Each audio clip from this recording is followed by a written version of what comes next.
रामपुर में रहने वाला रामू बहुत गरीब किसान था। उसकी पत्नी का नाम शिवानी था और उसके छोटे बेटे का नाम चिंटू था। रामू था तो बहुत ही मेहनती, लेकिन उसको उसकी मेहनत का फल नहीं मिल पाता था। वो और उसकी पत्नी दोनों ही पूरे दिन खेतों में लगे रहते थे।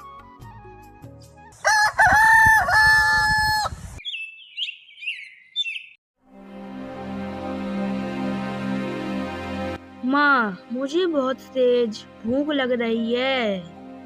क्या मैं पिताजी को खाना खाने के लिए बुलाकर लाऊं? हाँ हाँ, जाओ बेटा, मैं भी उन्हें कब से बुला रही हूँ, लेकिन वो है कि सुनते ही नहीं। तुम जाओ बुलाकर लाओ। इतना कहकर चिंटू रामू को बुलाने के लिए चला जाता है। पिताजी, अब आप जल्दी से खाना खाने चलो। मुझे बहुत तेज भूख लग रही है। रामू अपने बेटे के साथ खाना खाने के लिए चला गया। उसकी पत्नी ने सभी के लिए खाना परोस दिया और वो सभी खाना खाने लगे। काश इस बार सही से बारिश हो, नहीं तो बहुत दिक्कत हो जाएगी। पिछले साल ठीक से बारिश न होने के कारण अपनी मेहनत बर्बाद हो गई थी। काश इस बार ऐसा बिल्कुल ना हो। इस बार रामू ने अपनी पत्नी के सारे गहने बेचकर खेतों के लिए बीज और खाद खरीदे थे। रामू बहुत ही मेहनत से अपने खेतों में बीज बो रहा था। उसे उम्मीद थी कि इस बार उसकी फसल अच्छी आएगी। ऐसे ही कुछ महीने बीत जाते हैं और उसके खेतों में फसल उग जाती है, लेकिन पकने से पहले बारिश न होने की वजह से उसकी सारी फसल सड़कर खराब हो जाती है। ये देखकर रामू बहुत ही दुखी होता है और दुखी मन से ही अपने घर चला जाता है।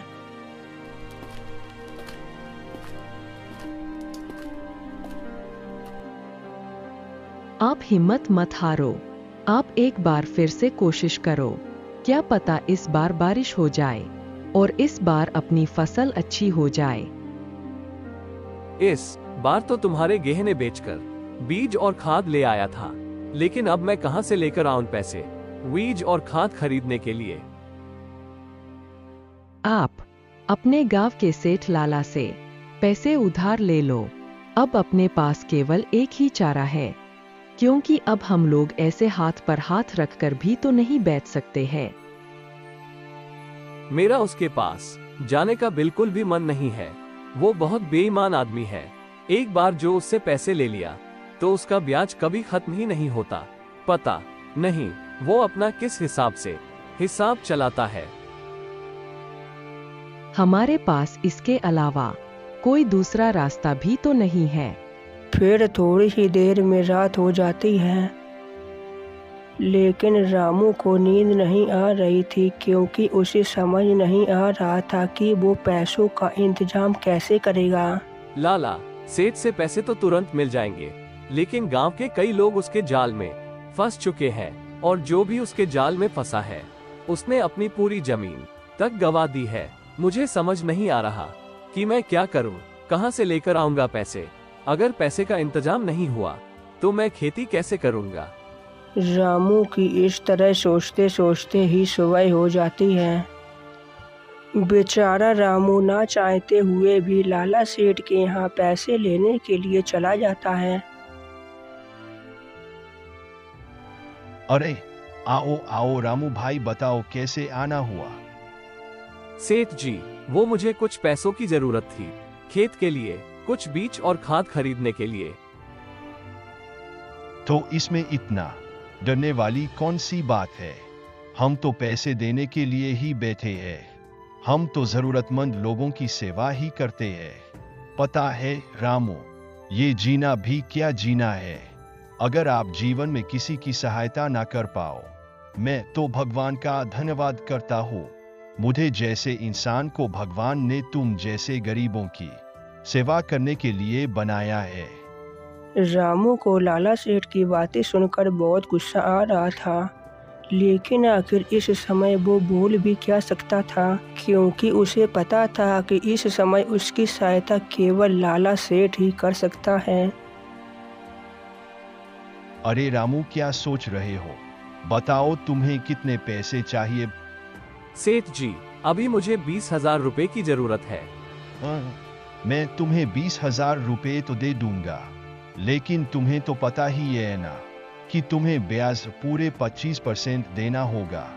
रामू मजबूर था, इसलिए उसने सेठ से पैसे लिए और वहां से चला गया। चालू आदमी कहीं का 25% ब्याज ले रहा है, ऊपर से कह रहा है कि सहायता करता हूँ। अब कर भी क्या सकते हैं। चलो मैं खाद और बीज खरीद लेता है।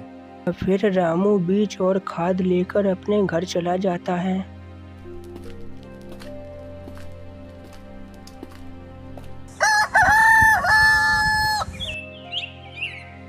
फिर अगले दिन सुबह होने पर रामू अपने खेतों में बीज बो देता है और बारिश भी हो जाती है, जिससे रामू की फसल बहुत अच्छी आती है। देख रही हो शिवानी, इस बार अपनी फसल कितनी अच्छी हुई है। और इतनी अच्छी फसल उगना ही एक किसान की जीत होती है, और ये सब कुछ तुम्हारी वजह से हुआ है। अगर तुम मुझे इतना हौसला नहीं देती तो मैं कुछ नहीं कर पाता। और तुमने भी अपने खेत में बहुत मेहनत की है। भगवान की कृपा से अब अपने अच्छे दिन आने वाले हैं। ये सब तो भगवान की ही कृपा है कि अपने खेत में इतनी अच्छी फसल हुई है। अब हम लोग जल्दी से लाला सेठ का सारा कर्ज चुका देंगे। ये बातें करके वो दोनों अपने घर चले जाते हैं। फिर उसी रात दोबारा से बारिश होने लगती है।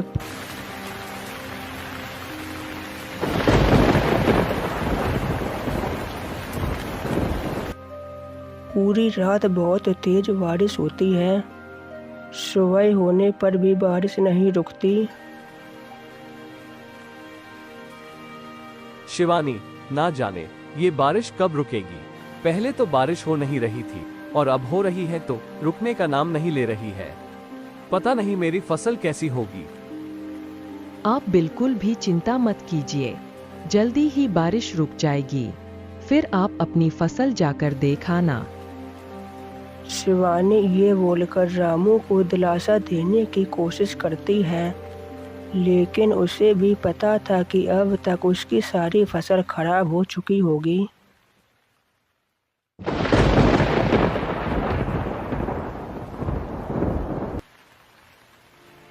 फिर ऐसे ही 5 दिन तक बारिश रुकने का नाम नहीं लेती। 5 दिन बाद जब बारिश रुकती है तो रामू अपने खेतों पर जाता है।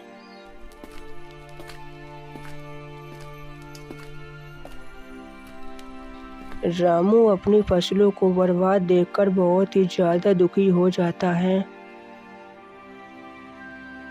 हे राम, ये क्या हो रहा है मेरे साथ। पहले तो एक बूंद भी बारिश नहीं हो रही थी और अब हुई तो 5 दिन बाद रुकी।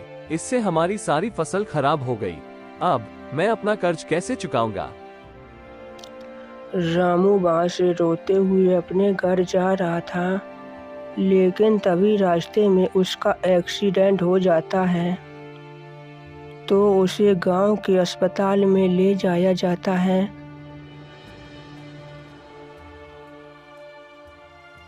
सुनिए जी, आप बिल्कुल भी चिंता मत कीजिए। मैं हूं ना, मैं सब संभाल लूंगी। आप सिर्फ अपना ध्यान रखिए। आपका साथ होना ही मेरे लिए बहुत है। आप मेरा साथ कभी मत छोड़िए। शिवानी सेठ लाला के यहाँ जाकर उससे पैसों की भीख मांगने लगती है। शिवानी, ये तो मैं भी जानता हूँ कि बारिश अपने हाथ की चीज नहीं है जिसे हम रोक सके। इस बारिश से अपने पूरे गांव की फसल खराब हो चुकी है, लेकिन मैं तो तुम्हें ब्याज पर पैसे थे और उधारी तो ब्याज खाने के लिए ही दिए जाती है। सेठ जी, मैं आपका सारा कर्ज चुका दूंगी, लेकिन अभी आप ही हो जो हमारी इस समय सहायता कर सकते हो। मैं तुम्हें पैसे उधार नहीं दे सकता, लेकिन मैं तुम्हें कुछ आलू दे सकता हूँ। अगर वो आलू तुमने बाजार में बेच दिए, तो मैं उसकी कुछ कीमत तुम्हें दे दूंगा। शिवानी के पास दूसरा कोई रास्ता नहीं था, इसलिए वो सेठ लाला की बात मान लेती है। लाला सेठ अपने नौकरों से शिवानी के घर आलू की बोरियां भिजवा देता है, लेकिन जैसे ही शिवानी आलू को देखती है तो वो हैरान रह जाती है। अरे, ये तो सारे आलू सड़े हुए हैं। इनको भला कौन खरीदेगा? सेठ तो सच में बहुत चालाक है। अरे वाह, इतने सारे आलू। माँ, क्या माँ आप इतने सारे आलू से आलू के पराठे बनाओगे? चिंटू की बात सुनकर शिवानी बहुत ज्यादा खुश हो जाती है। अरे चिंटू बेटा, तुमने तो मेरी सभी समस्याओं का समाधान कर दिया। मैं समझ गई थी मैं इन आलूओं को बाजार में कैसे बेच सकती हूँ। मैं इनमें से सही आलूओं को छांटकर उनके पराठे बनाकर बाजार में बेचूंगी।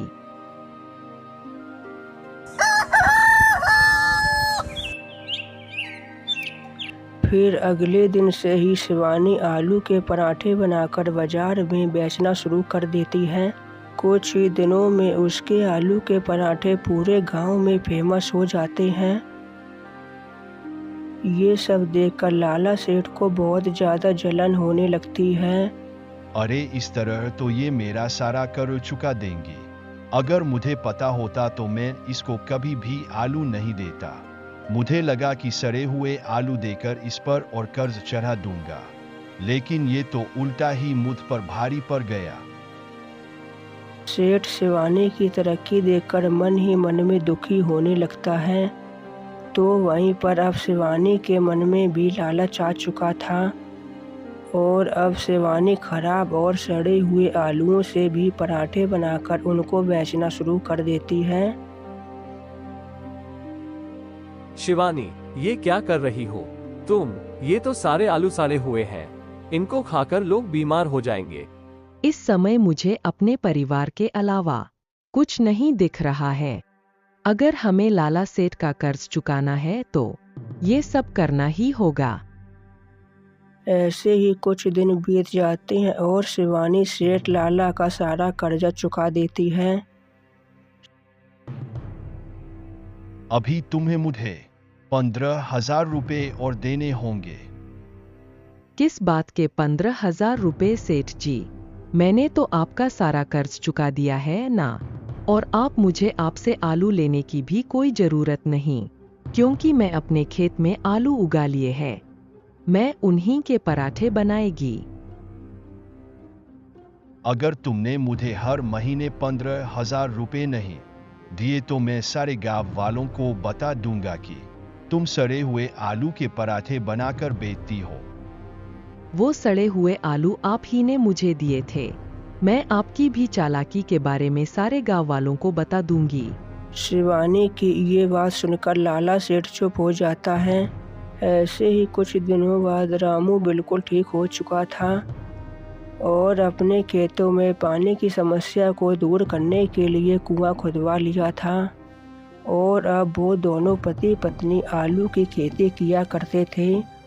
रामू आलू को बाजार में बेचा करता था और जब आलू सड़ने या खराब होने लगते थे तो शिवानी उन आलूओं के पराठे बनाकर बाजार में बेचने लगती थी।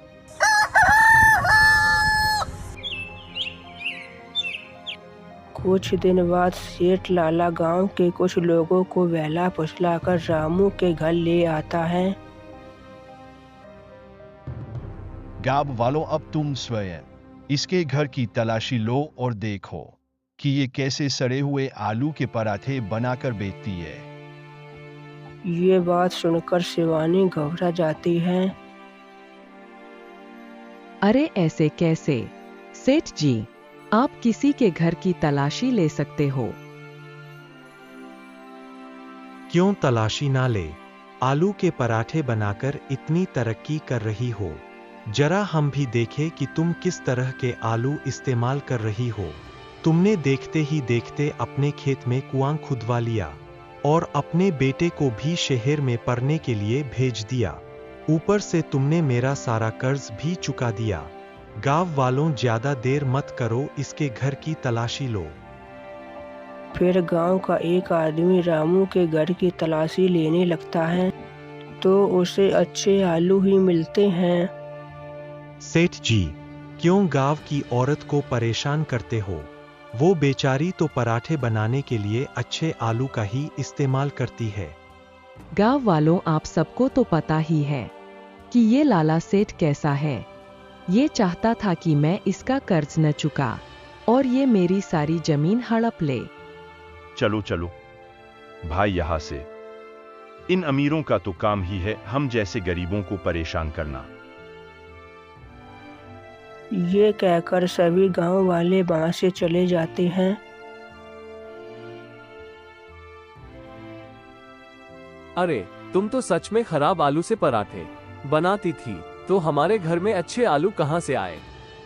मुझे पहले से ही पता था कि सेठ जरूर कुछ ना कुछ गड़बड़ करेगा, इसलिए मैंने पहले से ही खराब आलू को छुपा दिया था। देखो, अब हमारा बेटा शहर में पढ़ रहा है और हमने लाला सेठ का सारा खर्च भी चुका दिया है और खेत में पानी की समस्या से बचने के लिए कुआं भी बनवा लिया है। इसलिए आप हमें लालच नहीं करना चाहिए।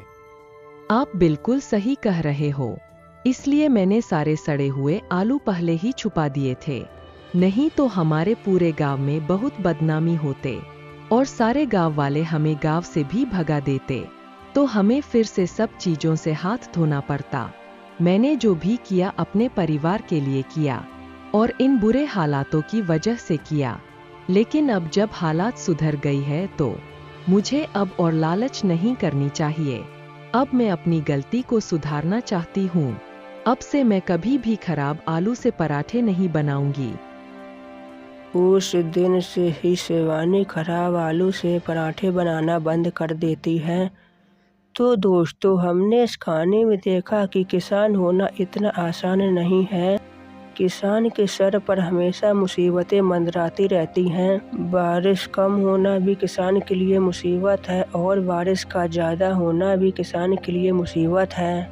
एक किसान का जीवन हमेशा मुसीबतों से भरा हुआ होता है और हमें इस कहानी से यही सीख मिलती है कि लालच नहीं करनी चाहिए, क्योंकि लालच के चलते हुए हमारे पास जो भी होता है हम उसे गवा देते हैं।